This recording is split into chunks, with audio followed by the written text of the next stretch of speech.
Hi all welcome back to my vlog. So ಇವತ್ತು ನಾ ಎದ್ದೇಳೋ ಅಷ್ಟರಲ್ಲಿ ಆಲ್ರೆಡಿ ಶ್ರೀ ಪುಟಾಣಿ ಎದ್ಬಿಟ್ಟಿದ್ದ. ಅದಕ್ಕೆ ಆಮೇಲೆ ಅವನ್ನ ಕರ್ಕೊಂಡು ಹೋಗ್ಬಿಟ್ಟು ಲಾನಲ್ಲಿ ಕೂರ್ಸ್ಕೊಂಡು ಮಾತಾಡ್ಕೊಂಡು ಕೂತಿದ್ರಿ. ಅವ್ನಿಗಿನ್ನ 2 years 3 months ಅಷ್ಟೇ, ಬಟ್ ಮಾತ್ರ ಎಷ್ಟು ದೊಡ್ಡವನ ಥರ ಮಾತಾಡ್ತಾನೆ. ತೆಲುಗು ಪ್ರೈಮರಿ ಲ್ಯಾಂಗ್ವೇಜ್ ಆಗಿದ್ರು ಕೂಡ ಕನ್ನಡ ಹಿಂದಿ ಕೂಡ ಕ್ಲೀನಾಗಿ ಮಾತಾಡ್ತಾನೆ. ಇಂಗ್ಲೀಷ್ ಕೂಡ ಅರ್ಥ ಮಾಡ್ಕೊಂಡು ರೆಸ್ಪಾಂಡ್ ಮಾಡ್ತಾನೆ. ನಾನೇ ಇನ್ನು ಆ್ಯಕ್ಚುಲಿ ಸ್ವಲ್ಪ ಬ್ರೋಕನ್ ತೆಲುಗು ಮಾತಾಡೋದು, ಅಷ್ಟು ಕ್ಲೀನಾಗಿ ಗೊತ್ತಿಲ್ಲ ನನಗೆಲ್ಲ ವರ್ಡ್ಸು ಸೆಂಟೆನ್ಸಸ್ ಎಲ್ಲ. ಬಟ್ ಅವನಂತೂ ಸೂಪರಾಗಿ ಮಾತಾಡ್ತಾನೆ.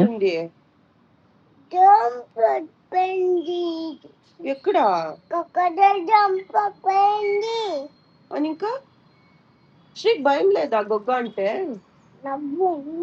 బుల్ము ఏం చేస్తావు గొగ్గ వస్తే? దమల్ చేస్తావా? ఎట్లా చేస్తావు నువ్వు? ఎట్లా చూపి? దిష్కు దిష్కు దిష్కు తీసుకుందాం.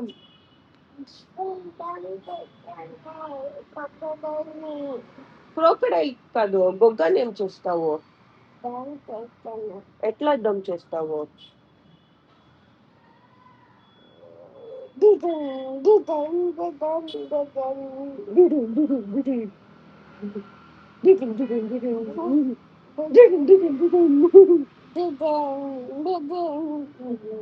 బైక్ లో రౌండ్ కొత్తావా? బైక్ ఎక్కడా? ఎక్కడ పోయా? ఎక్కడ పోయా బైక్? ఎక్కడ పోయా?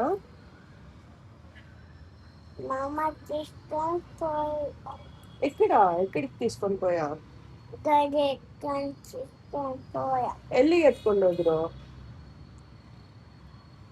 ಇಲ್ಲಿಗೆ ಎತ್ಕೊಂಡು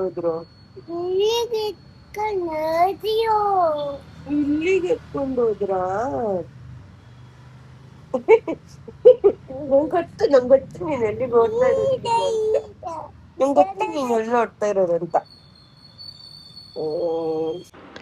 ಹೀಗೆ ನಮ್ಮಿಬ್ರು ಮಾತುಕತೆ ಮುಗಿದ್ಮೇಲೆ ಸ್ವಲ್ಪ ಹೊತ್ತು ಸ್ವಿಂಗಲ್ಲಿ ಆಟ ಆಡಿಸಿ ಅವನ್ನ ಮತ್ತೆ ಸ್ಲೈಡಲ್ಲಿ ಆಡ್ತೀನಿ ಅಂದ. ಸೊ ಅವನ್ನ ಅಲ್ಲಿ ಬಿಟ್ಬಿಟ್ಟು ನಾನು ವಿಡಿಯೋ ರೆಕಾರ್ಡ್ ಮಾಡ್ತಾ ಇದ್ದೆ.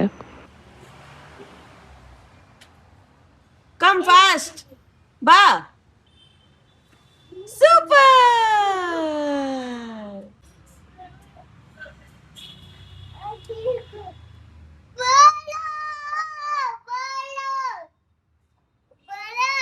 ದಿಗು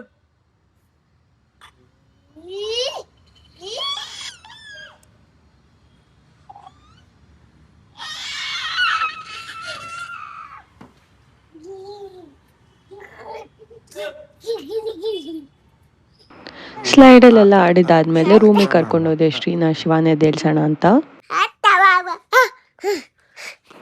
ಹಾಗೆ litre in the day actually ನಮ್ಮ ಸಿಸ್ಟರ್ ಇನ್ ಲಾದು ಫೋಟೋಶೂಟ್ ಪ್ಲ್ಯಾನ್ ಆಗಿತ್ತು.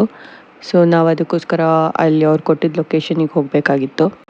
ಮನೆಗೆ ಮೇಕಪ್ ಆರ್ಟಿಸ್ಟ್ ಎಲ್ಲ ಬಂದು ರೆಡಿ ಮಾಡಿದರು ಅವ್ರನ್ನ. ಆಮೇಲೆ ನಾವು ಲೊಕೇಶನಿಗೆ ಹೋದ್ವಿ. ಸೊ ಲೊಕೇಶನ್ ಬಂದು ಬನ್ನರ್ಘಟ್ಟ ಝೂ ಹತ್ರ ಇರೋದು ಒಂದು ಟೆಂಪಲ್ಲು. ಸೊ ಅಲ್ಲಿ ಕಲ್ಯಾಣಿ ಅದೆಲ್ಲನೂ ಇತ್ತು. ಸೊ ಅಲ್ಲಿ ಫೋಟೋಶೂಟ್ ಮಾಡಬೇಕು ಅಂತ ಹೋಗಿದ್ದಿದ್ದು. ಲೊಕೇಶನ್ ಎಲ್ಲ ಸೂಪರಾಗಿತ್ತು, ಬಟ್ ಅಷ್ಟೇ ದೂರ ನಡೆಯೋದು ಇತ್ತು. ನಾವು ರೀಚ್ ಆಗಿದ್ದು ಸ್ವಲ್ಪ ಲೇಟ್ ಆಗಿದ್ದರಿಂದ ಸ್ವಲ್ಪ ಆದಷ್ಟು ಸನ್ಲೈಟ್ ಇರೋವಾಗೇ ಮೇನ್ ಶಾರ್ಟ್ಸ್ ಏನಿದೆ ಅದೆಲ್ಲ ಶೂಟ್ ಮಾಡ್ಕೊಂಬಿಡೋಣ ಅಂತ ಅದನ್ನು ಫಸ್ಟ್ ಮಾಡ್ತಾಯಿದ್ರು. ಅಲ್ಲೇ ಲೊಕೇಶನಲ್ಲಿ ನಮ್ಮ ಕಂಪ್ನಿಗಂತ ಈ 2 ಡಾಗ್ಸ್ ಕೂಡ ಇತ್ತು. ಆ ವೈಟ್ ಡಾಗ್ ಅಂತೂ ನಾವು ಹೋಗಿದ್ದ ಕಡೆ ಎಲ್ಲ ಫಾಲೋ ಮಾಡ್ಕೊಂಡು ಬರ್ತಾಯಿತ್ತು. ಹಾಗೆ ಕಲ್ಯಾಣಿ ಹತ್ರ ಎಲ್ಲ ವಿಡಿಯೋ ಶೂಟ್ಗಳು ಮುಗಿಸೋ ಅಷ್ಟರಲ್ಲಿ ಶಿವ ಕೂಡ ಬಂದರು. ಶಿವ ಜೊತೆ ನಮ್ಮ ಅತ್ತೆ, ಶ್ರೀ ಎಲ್ಲರೂ ಬಂದಿದ್ದರು. ಬಟ್ ಅವರೆಲ್ಲ ಟೆಂಪಲ್ ಹತ್ರನೇ ಕೂಡಿಸ್ಬಿಟ್ಟು ಇವ್ರು ಮಾತ್ರ ಲೊಕೇಶನ್ ಹತ್ರ ಬಂದಿದ್ರು ನಡ್ಕೊಂಡು. ಯಾಕಂದರೆ ಆ ಕಲ್ಯಾಣಿ ಇರೋ ಟೆಂಪಲ್ ಸ್ವಲ್ಪ ದೂರ ಇದೆ ಆ್ಯಕ್ಚುಲ್ ಮೇನ್ ಟೆಂಪಲಿಂದ. ಸೊ ಅಲ್ಲಿ ತೆಗಿಬೇಕಾಗಿದ್ದ ಫೋಟೋಸು ವಿಡಿಯೋಸ್ ಎಲ್ಲ ತೆಗೆದ್ಮೇಲೆ ಆನ್ ದಿ ವೇ ವಾಪಸ್ ಬರ್ತಾ ಇದು ಸನ್ಸೆಟ್ ಸ್ಪಾಟ್ ಒಂದು ಸಿಕ್ತು. ಸೊ ಅಲ್ಲೇ ನಾವೆಲ್ಲರೂ ಕೂತ್ಕೊಂಡಿದ್ವಿ. ಹಾಗೆ ಅವ್ರದ್ದು ಅಕ್ಕದು ಸ್ವಲ್ಪ ವಿಡಿಯೋ ಶಾಟ್ಸ್ ಅಲ್ಲೂ ಬೇಕಾಗಿತ್ತು ಅಂತ ಅವ್ರು ತೆಗಿತಾಯಿದ್ರು. ನಾನು ಹೇಳಿದ್ನಲ್ಲ, ಈ ವೈಟ್ ಡಾಗ್ ನಮ್ಮನ್ನೆಲ್ಲ ಕಡೆ ಫಾಲೋ ಮಾಡ್ಕೊಂಬರ್ತಾಯಿತ್ತು, ಲೈಕ್ ಗಾರ್ಡಿಯನ್ ಡಾಗ್ ಥರ. ಇಡೀ ರೂಟ್ ಅದೇ ತೋರಿಸಿರೋದು ನಮಗೆ. ಶಿವ ಬಂದಮೇಲೆ ಸ್ವಲ್ಪ ಇದ್ದಿದ್ದು ಬ್ಯಾಗು ಅದು ಇದು ಎಲ್ಲ ಶಿವ ಹ್ಯಾಂಡ್ ಓವರಿಗೆ ಕೊಟ್ಬಿಟ್ಟು ನಾನು ಅಕ್ಕ ಸ್ವಲ್ಪ ಫ್ರೀ ಆದ್ರಿ. ಚೆನ್ನಾಗಿತ್ತು. ಡೇ ಒಂಥರ ಡೇ ಔಟ್ ಥರ ಇತ್ತು ಎಲ್ಲರಿಗೂ ಕೂಡ. ಅಣ್ಣ ಅಕ್ಕ ಮತ್ತು ನಾನು ಎಲ್ಲರೂ ಫಸ್ಟೇ ಬಂದಿದ್ರಿ. ಅದಾದಮೇಲೆ ಶಿವ ನಮ್ಮತ್ತೆ ಮತ್ತು ಶ್ರೀ ಬಂದರು. ಸೊ ಅಷ್ಟು ಜನಕ್ಕೂ ಒಂದು ಡೇ ಔಟ್ ಥರ ಆಯಿತು. ಹಾಗೆ ಅಲ್ಲಿಂದ ಹೊರಡೋಷ್ಟ್ರಲ್ಲಿ ಕತ್ಲೆ ಆಗೋಗ್ಬಿಟ್ಟಿತ್ತು. ಶ್ರೀ ಅಂತೂ ಫುಲ್ಲು ಕುಂದಿದ್ದ. ಸೊ ಕಾರಲ್ಲಿ ಬರ್ತಾ ಹಾಗೆ ನಿದ್ದೆ ಹೋಗ್ಬಿಟ್ಟ. ಹಾಗೆ ಆಮೇಲೆ ಫ್ರೆಂಡ್ಸ್ನ ಮೀಟ್ ಮಾಡಿ ಅವ್ರ ಜೊತೆ ಮಾತಾಡಿಕೊಂಡು ಸ್ವಲ್ಪ ಕಾಫಿ ಕುಡಿದು ನಾವು ಮನೆಗೆ ಹೊರಟ್ವಿ.